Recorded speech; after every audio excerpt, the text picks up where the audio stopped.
Hi, my name is Gil Robs, and I'm a race director for CanLake 50 Ultras and Mini Can 25K.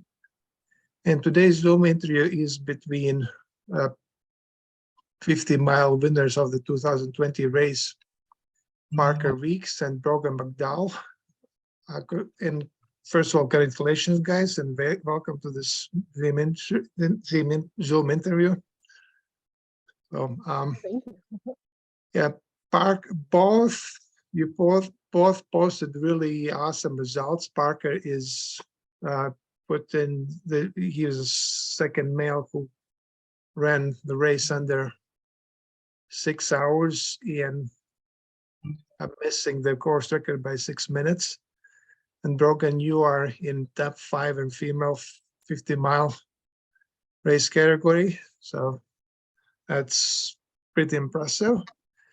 So let's learn about your experiences at CanLake Ultras. So I'd like you to guys take turns and tell us about your experience at CanLake 50 Ultras, like how you get here, how you decide to run this particular race, how you get the race, did you have what was a plan, how it was executed, and how with all the afterwards, how it's at the end, how you felt. So Brogan, go ahead and we'll start with you. Tell your experience. Yeah, well, I guess it was kind of spur of the moment. I'm like, oh, I kind of want to try an ultra. And just because I'm from Canada, so how it worked out was I'm on shift rotation, and the 1 week I had off was almost like one of the last weekends where ultras were running, just because it gets too cold and snowy up here. And then I'm like looking for ones close by, and yours happened to be about 3 hours away. So I'm like, oh, I'll just go for it, try it. So yeah, it was definitely a bit of a quick decision. And when I got there, I was starting to feel a bit nervous, like, oh, this might not have been my best idea ever. But once I got in the race, I was really lucky. The first 10 miles, I had an ultra veteran, Mary, who kind of giving me a lot of advice and helping me stay calm for those first 10 miles, helping me take my mind off it. And then we did get a bit separated.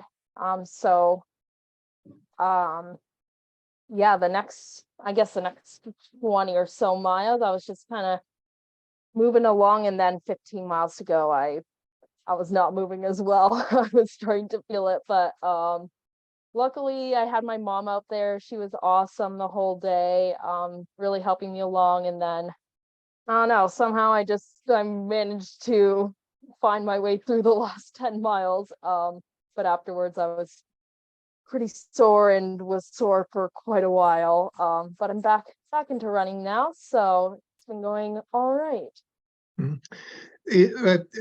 Forgive me asking, I didn't look it up. Was this your first ultra? It was. Okay, so spur of the moment, first ultra, 7. What was the time? Let me remind myself again. What was your time? It was 7:18. That is, I wish I can do. So what did you know? I mean, I'm going to ask you now that since it was your first ultra, I'm going to ask you a little bit more questions about what did you know about, what was your strategies? Did you just went as by your feel, or just what was the pace wise? Are you? I guess I didn't have too much of a plan. Definitely, I think, looking back, I think those middle miles, I was getting a bit carried away with how quick I was going. So if I were to do it over again, I'd probably reel it back a bit. But I don't know. I didn't really have. I was watching YouTube videos a week before trying to figure out a plan. But yeah, I don't know. I was just like, I'll wing it, see how far I can get, hope for the best. Okay, so what was your plan for eating and drinking? What was refueling plan? Because that's a big part of ultras of refueling. So how did you do with that? Just I think I was like, I'll try and eat solid foods as long as I can and just whatever, like, so I thought that would probably be pretty safe. I had my mom in between aid stations, and so I would take like whatever she had in the car, and then at the aid stations, whatever seemed appetizing. But like in the last 10 miles, my appetite was pretty much gone. So I was more just like trying to get liquid down. So no plan, no clue what you're doing, but you still come out on the top. So I'm just shaking my head. I wish we could do that as well. So, did you have any clue about your paces at the beginning, in the middle, at the end? No, I was just going pure off feel. I had like a little Timex watch, so I knew where I was like time wise, but overall, yeah, it was just pure by feel. That is something. That's something. Okay, Parker, how about you? Yeah, what was what made you decide to join this one? Yeah. So it's funny. So I went to FLCC like, gosh, 10 years ago now. So I actually went to that community college growing up. And my first experience with the race was I played soccer there at one point. We actually had a game the same day as the race it was 10 years ago or so. So I've always kind of known about it and always thought it was a pretty interesting event. I've grown up in Canandaigua my whole life, so I actually live 5 minutes from the college. So it's kind of like home court advantage a little bit. I know the course pretty well. I've biked most of it, probably bits and pieces, over 30, 40 times over the course of the last, 15, 20 years. So I guess it's a little bit unfair to everyone because I know the hills by heart now and I know all that stuff. But yeah, no, it was a pretty awesome day. This is my third ultra I've tried to run. I had one go pretty well, one I DNF'd, and I had COVID a bunch this summer, 2 or 3 times, pretty bad. So didn't really do a lot of training, but wanted to do something at the end of the year that I knew, or not knew, but that I thought I could finish. So I decided to do this and didn't really have any expectations. And I had my dad following me the whole time, kind of handing me nutrition. And, I'm a purely liquid nutrition person, so I don't really eat anything solid throughout the day. I just drink a bunch of scratch, kind of electrolyte calorie mix, and kind of went from there. And I had a pretty good day so altogether. I think I went out a little bit ambitiously. I think I was averaging like 6:45 miles through mile like 35 or so, and then the wheels came off at the end. So it was it was awesome. Again, I think it was like a perfect day. Super cool, not too windy, which is rare for that area. I think the headwind was a little bad on the way back, but normally it's way windier, so it was a pretty awesome day. Yeah, volunteers might disagree with that because it was pretty windy actually that day. At the end, yeah, like when I got, I guess, lucky or unlucky. When I got done, the wind started picking up. I mean, you remember the tent almost flipping over when we're watching people come in. So I don't remember it being that bad when I was out on course. Maybe I was just so numb to everything because you don't really feel anything at that point when you're running for 6 hours. But I mean, to me it felt okay, at least to what I'm used to, but it definitely got really windy at the end. Did you have a pace plan, nutrition plan for a race, or was it just winging it? I mean, I ran out of gels halfway through because I was eating Martins on top of the electrolyte drink I was drinking. So I kind of ran out of the food I was gonna eat halfway through, so I was just drinking stuff the rest of the time. I've done one other ultra in the past, which was Many on the Jenny around Letchworth State Park, which is awesome. Brogan, I don't know if you're planning on coming to New York anytime soon, but if you want to do a trail one, you should definitely check that one out. It's pretty cool. But did that, and I kind of knew what my body liked and didn't like based on how that went. So I knew not to really try to eat solid foods. It just doesn't work for me. I know some people can eat whatever they want and are good, but for me, it's just, liquids or like the hydrogel stuff like Martin works pretty well. But anytime I try to eat solids, it just does not go well for me. So I had a kind of plan and knew more or less what I could eat, I guess, but I didn't really have like a calorie plan, what I was going to eat per hour or anything like that. Mhm. Okay.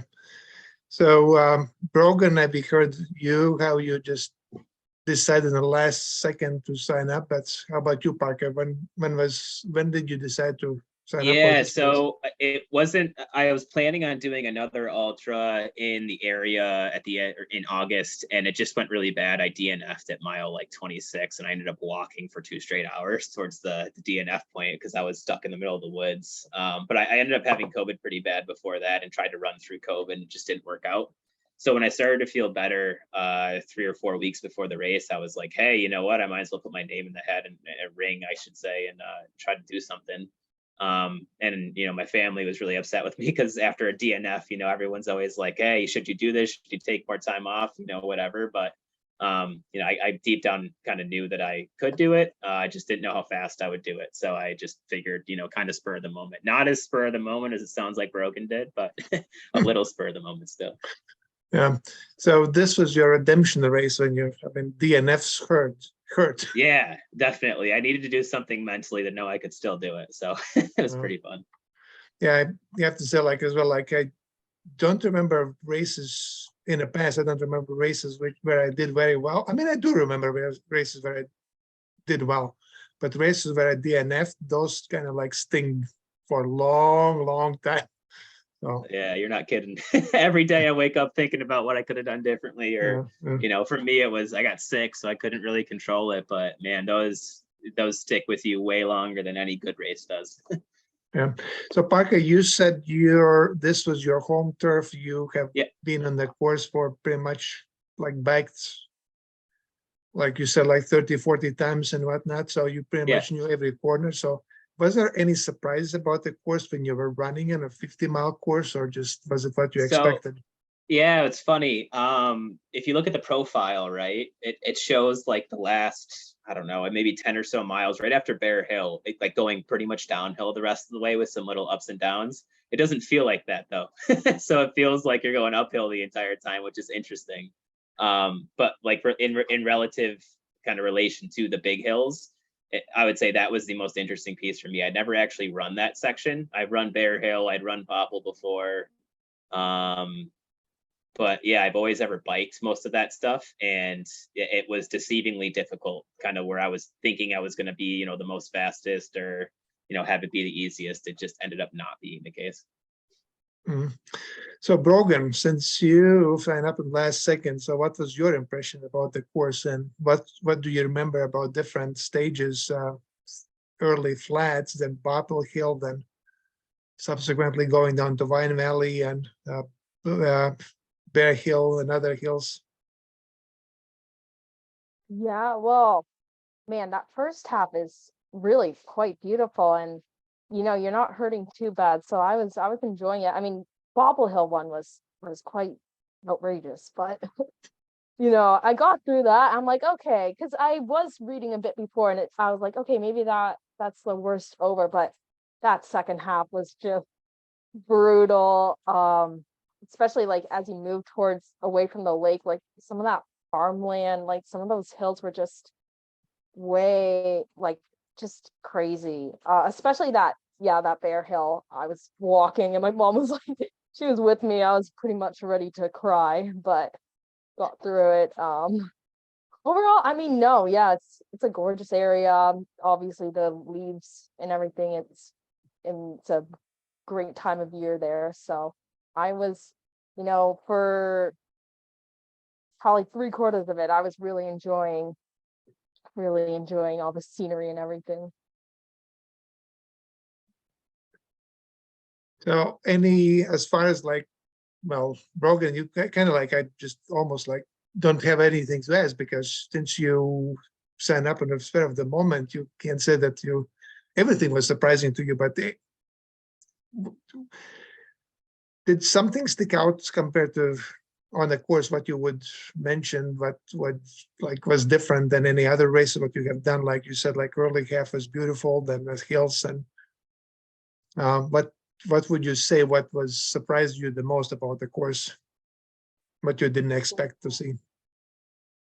Um, hmm.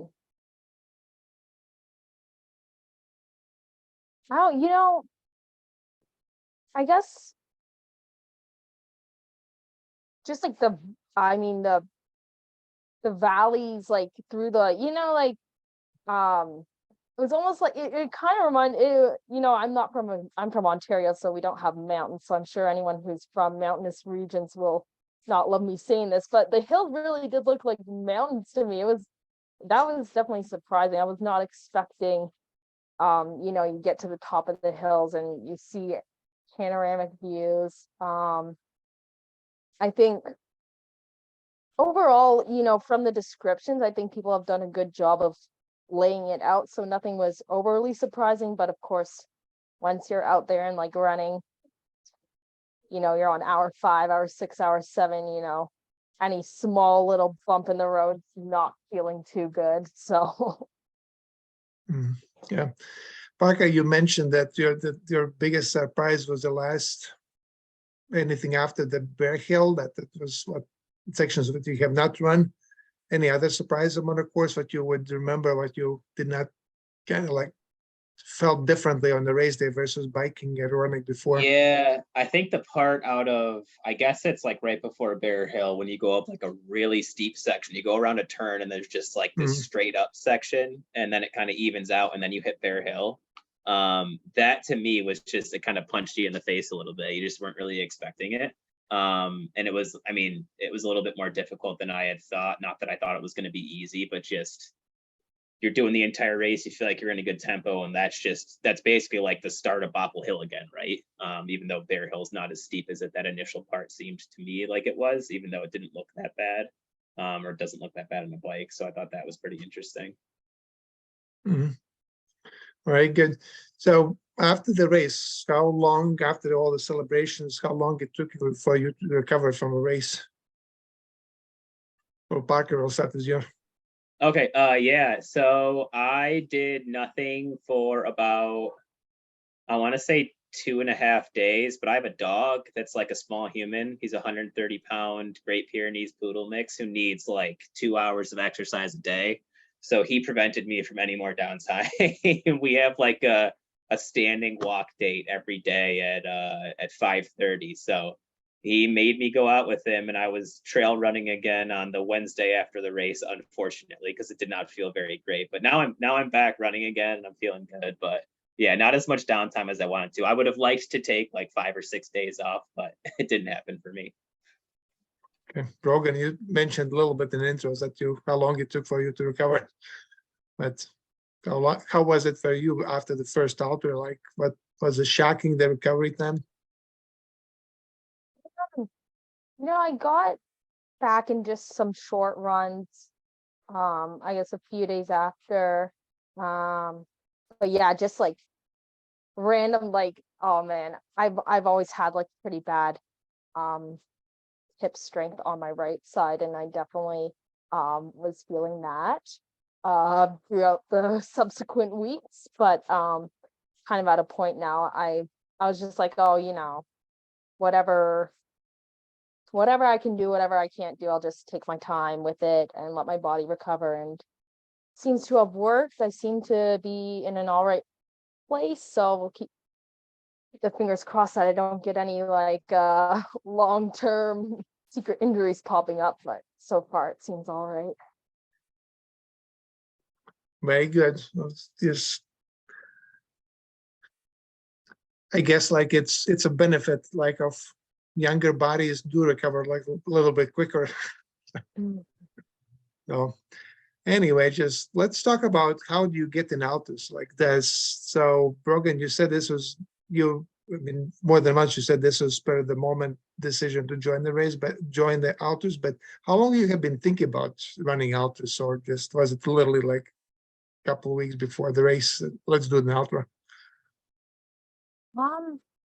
Well, so I just got out of university and I was in the whole university, like university scene with like cross country and track. And it was just like pretty much like since I started running, I don't know, I was whatever, 13, and it's always been a really rigid thing in my life. And it got to a point in university where it's just like it was not fun. I was not enjoying it anymore. And I mean, like, yeah, the NCAA is, in my opinion, super toxic and just rough for student athletes. So I got to a point like probably exactly a year ago where I was just like threw my hands up. I'm like, I can't do this anymore. So I kind of like quit running, but I'm also a bit addicted. So it slowly started coming back in my life. And then I got, oh man, last April, me and my roommate, who was also on the team with me, we started like going pretty rogue, and we would just do random marathons on like the weekend. So like since then we were both like hyping each other up. Like we're like, yeah, we should do an ultra sometime. But she's back in Britain. She actually did do an ultra, and I saw her do one. I'm like, oh, I gotta do one now too. Gotta keep the gang together. So that's really what prompted me. Oh man. But I was thinking about it throughout the summer. I'm like, I really should. So slowly I would start like my training has been a bit sporadic, but slowly I started like getting it a bit more together and like actually properly doing longer runs. For me, longer, but I know they are going to seem really measly to everyone else in the ultra world. Wow, that surprised me that you could do it that well. It's like, I guess it worked for you. Is that, just taking it easy and not to put the pressure. Just I guess I would probably half of my DNFs that I had was like because I put too much pressure on myself to this last stuff. So Parker, how about you? Just you said that you have known about the race, about the ultra scene since you were like back in FLCC studying. So. But what got you, at what point you thought about doing ultra, and what was your first ultra? Yeah, so I grew up playing team sports, played lacrosse and soccer growing up, played lacrosse and soccer in college, got done with college and kept running. I was running throughout that, just to get in shape for sports, and really, really loved running, but didn't really run for a sport. I ran a little bit in indoor track in high school, but nothing like crazy. My max mileage was like 30 miles a week, right? So not anything major. After college, went to work and worked a lot my first couple of years out of school, so didn't really do anything, worked out a little bit, didn't run, and then slowly got into running again when I turned like 25 or 26. I ran a marathon spur of the moment without training for it, finished it, and then proceeded to literally not run for like a year and a half after because I hurt myself so bad. So I hurt my Achilles tendon, hurt my hips like really bad, or at least what I felt was like really bad.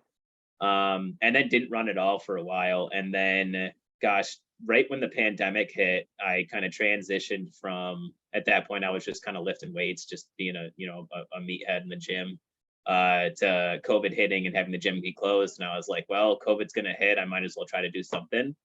So I started running again, ran one marathon the year after COVID, ran another marathon. I ran the Boston Marathon last year. Planning on running the Boston Marathon again this year, but that kind of got me into running again. And then my sister and my dad are both super into running. My sister used to do triathlons, my dad's into marathons, and they were both telling me about all these trail races. And then this year I got super bored at the beginning of the year, and I was like, well, I might as well try something. So I did a local ultra called Many on the Jenny in Letchworth State Park, which is pretty cool. And then I signed up for Twisted Branch, which you might have heard of, and that's the one I DNF'd. But I got pretty much hooked on it. I think Brogan, I don't know if you've done a trail one yet, but it's just a different breed of person. Everyone's super nice, just like, the event Rob put on was awesome. Everyone's like that in that world. So it's an addicting kind of atmosphere. It's way different than like NCAA sports or even competitive road running. It's just less cutthroat, more people that want to see you succeed and have fun.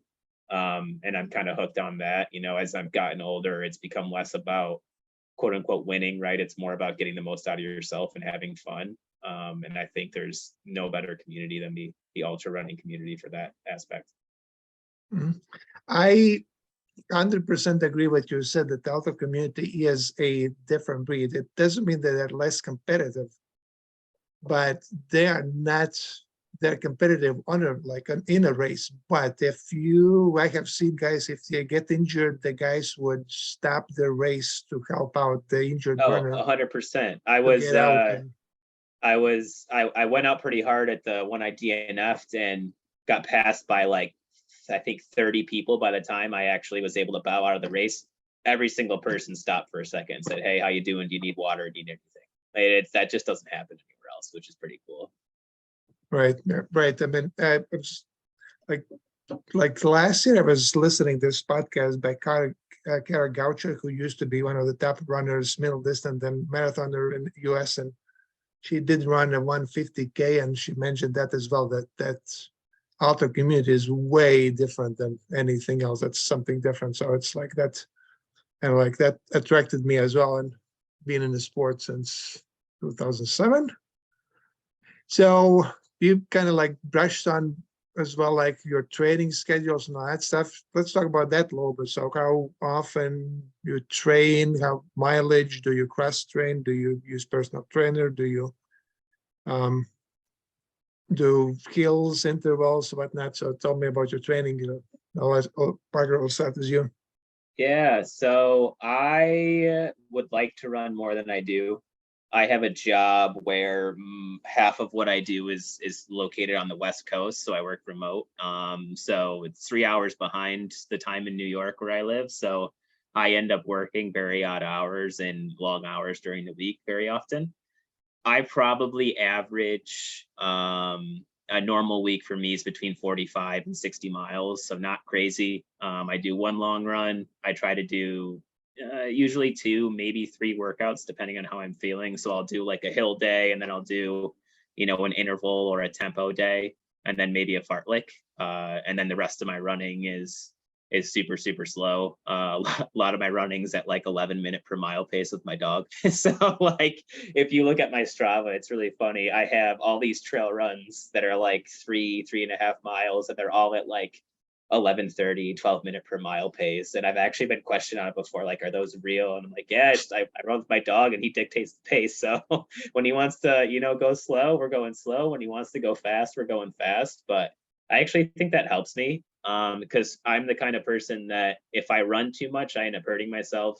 It's more about having like time on feet. So I'm better off running every single day for 2 weeks and running, 5-6 miles a day and having some longer runs in there, rather than running, 5 or 6 days a week and having the mileage be longer. Just for whatever reason, my body, it just, time on feet matters more than anything else, which is interesting.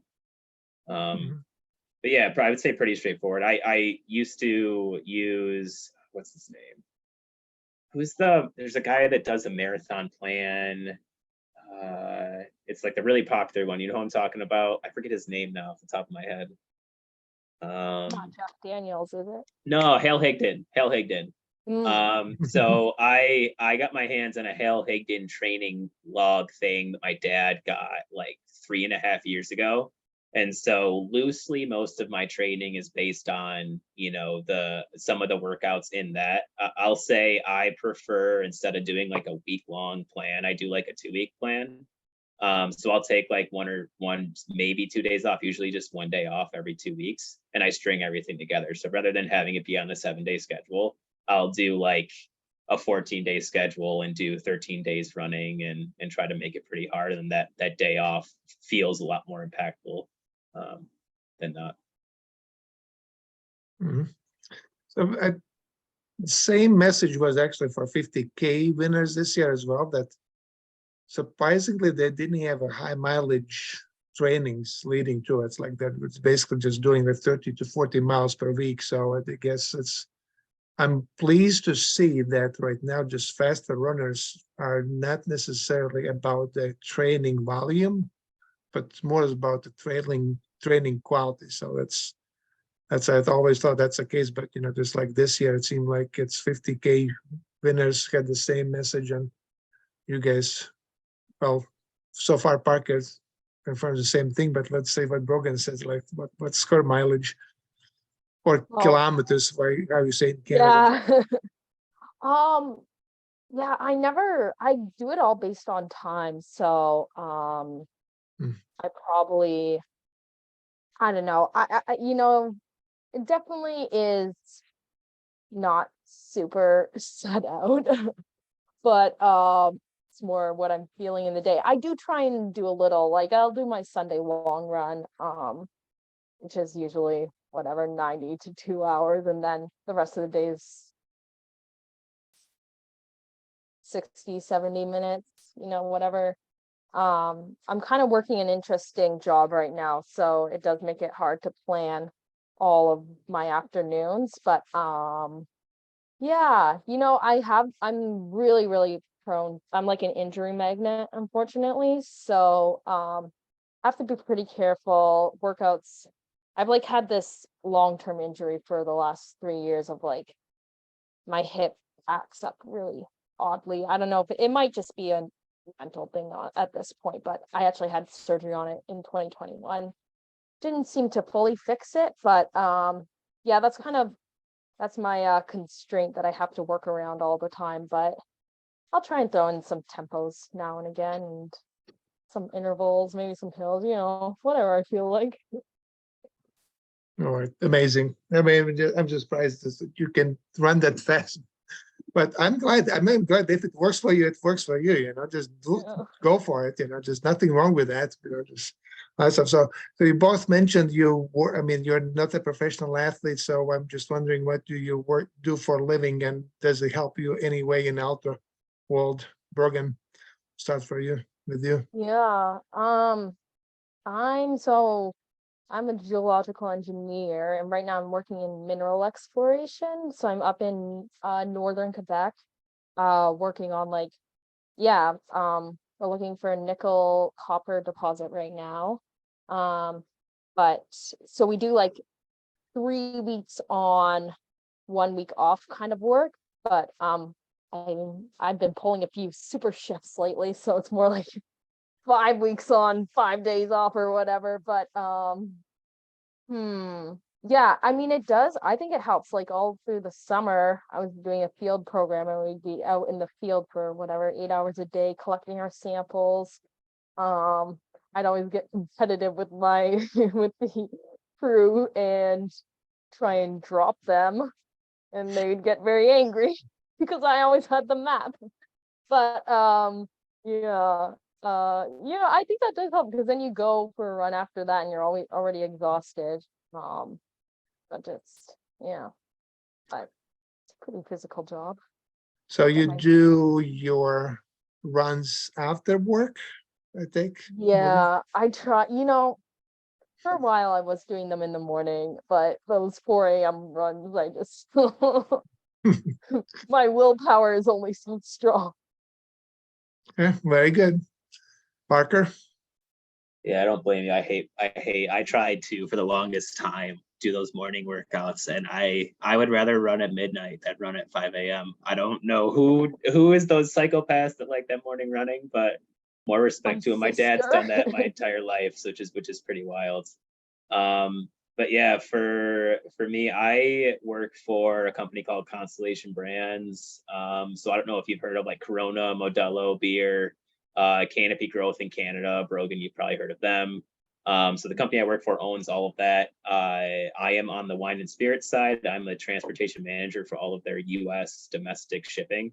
So I have an interesting job. I deal with bulk wine, bulk bourbon, bulk whiskey, tequila, barrels, glass, anything you name it that has to do with wine, I ship from point A to point B and do everything in between. So a lot of hours, interesting, work-life balance I have. I love it though. It's super fast paced. The days fly by.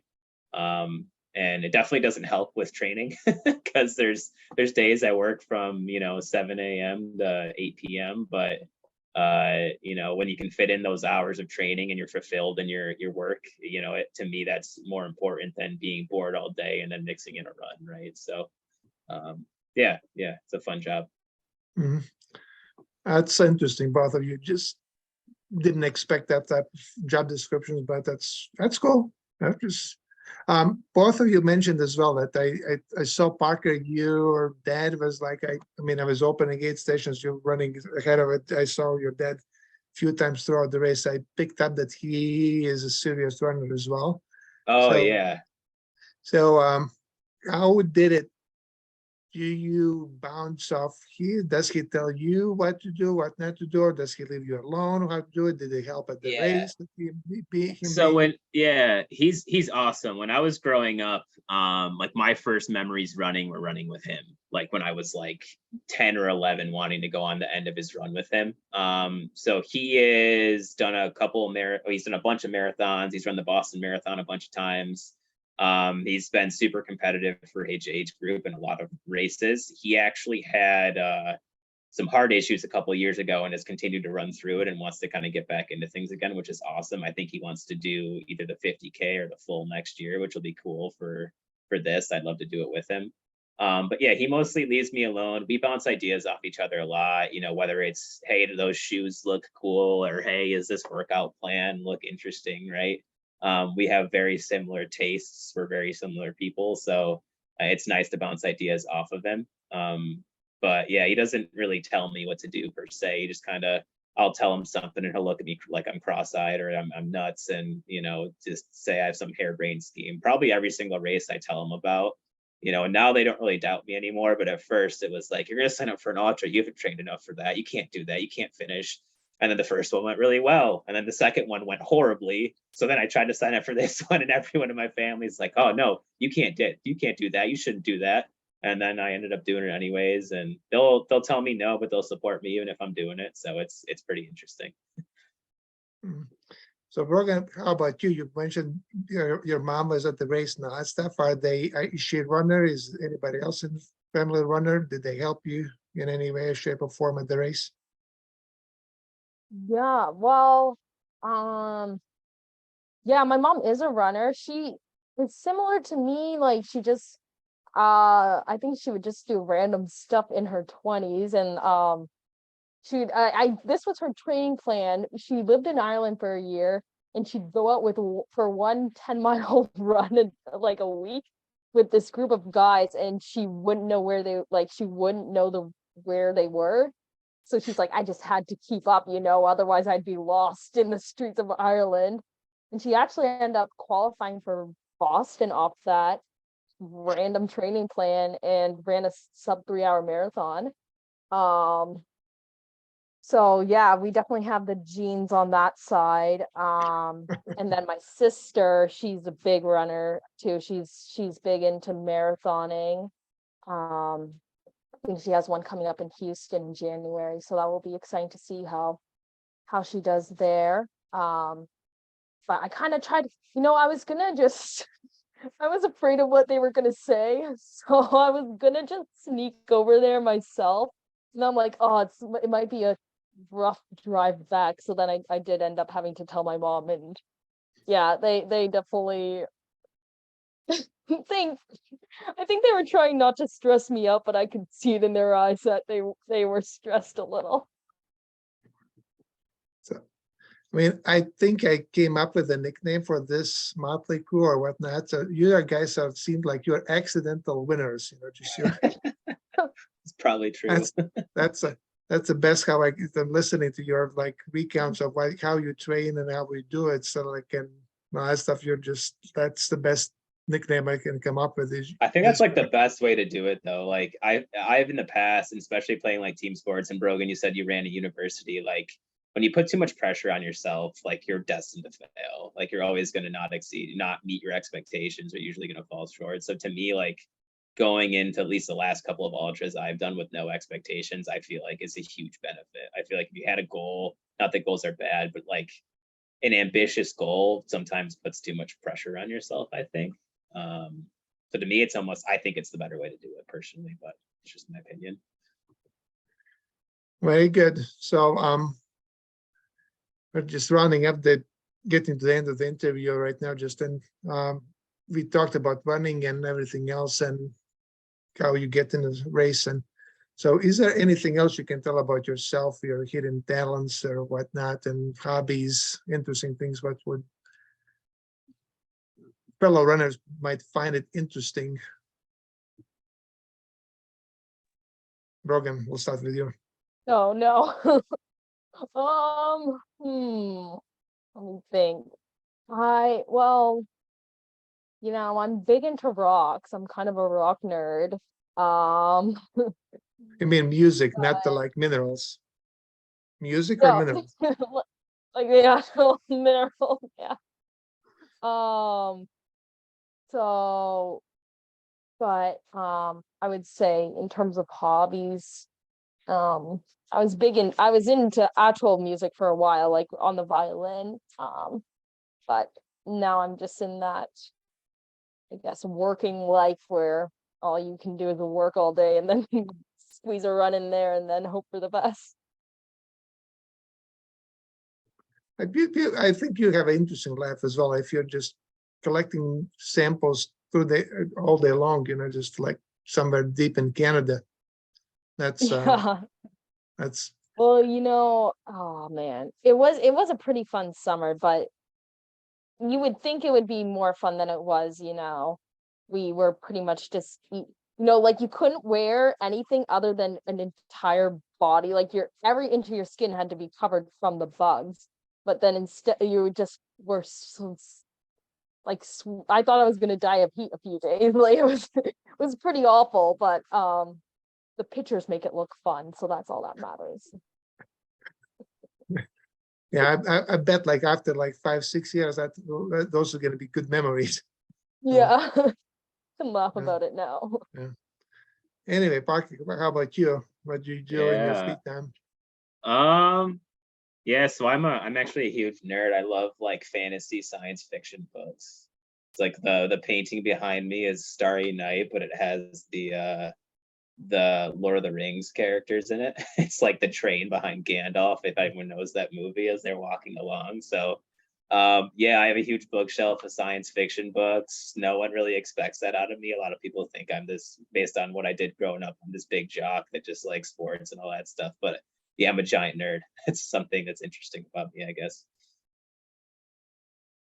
All right. Very interesting. I mean, it's like that's goes back to what you said that you'll find all kind of folks in the ultra world. So it's Hmm. all walks of life. So I have seen that throughout the years or so. Anyway, so after the successful finish of CanLake Ultra, so what is next for you guys as far as like running goes, Ultras plans, anything else you sign up like in last minute, Brogan? Um, not right now. It's looking pretty desolate out there on the Canadian side of it. Doesn't seem to be much until April, but I suppose that would give me a bit of time to be a bit more prepared for the next one. Mhm. But we'll see. Maybe I'll find something in America to do or something, I always Yeah. have my neighbors to the south. I'm going to Utah though, in the middle of November. So hoping to get some cool trail runs in there. Mhm. The in Canadian side, one of the I'd say scenic ultras which I ran as well, which I really enjoyed was Niagara on the Lake Ultras. I don't remember when exactly they have. I Oh think yeah. it was June timeframe. But that's a beautiful course as well. Not as hilly as CanLake Ultras, but there's a lot elements in that ultra, which was kind of like very comparable. I think it was not as hard. I didn't think it was as hard as CanLakes. I have run both, but so if you're looking at the Canadian side, then picturesque ultra, that's one to consider. So Yeah, definitely. I have heard of that one before, but I've never actually looked into it. So well, that's good to keep in the back of my mind. yeah. So Parker, what's up? What's next with you? What Yeah. So I'm gonna just probably run all winter. I'm gonna do Boston Marathon again in the spring, which will be fun. I don't really know if I have a goal time yet. I did decently last year. I've like PR'd my marathon by like almost 10 minutes every time I run it. So it'll be pretty interesting to see how it goes next year. Um, and then I'll probably there's an ultra I want to do in like the May, June time frame. And then I'll probably try to do Twisted Branch again, the one I DNF'd, to try to finish that again next year. And then I'll probably do one of the distances at CanLake again next year. I don't know if I'll do the 50 again. It depends on if my family does it. My sister and my dad have been talking about doing it, so I think it'd be really cool to like run one with them. So we'll see how that goes, I guess. But yeah, nothing crazy. Mhm. What's your Yeah. marathon PR? So last year I ran a 2:37, but it's funny, I've run 3. I Oh, ran a 2:59:37, and then ran 2:38 or 2:48 something, and then ran 2:37 the last one. So I think I can break 2:30, but I don't know. We'll see what happens. wow. 4 more marathons and you'll be on track for the Yeah, world right. record. Yeah, I don't know. I think it's the time difference will probably get a little bit less as I go forward. I'd be very surprised. I mean, I don't know what to expect. It's funny, like when I was like 16, I PR'd my mile at like 4:35. And if I ran a mile right now, I'd run a mile in like 4:59, right? So like I'm still not as fast as I was as like a teenager, which is kind of funny. I don't know if I'll ever get that back, but it would be cool to get kind of fast again. I think that'd be fun. All right, that was interesting. All across. So congratulations again about your wins. And like I said, like you're both, Parker is like second fastest time on CanLake, and for Brogan as well, you're in top 5. And not I don't remember very exactly, but price. Thanks again. I'll hope you see it again, and good luck in your future adventures. Thank you. Yeah, thank you so much.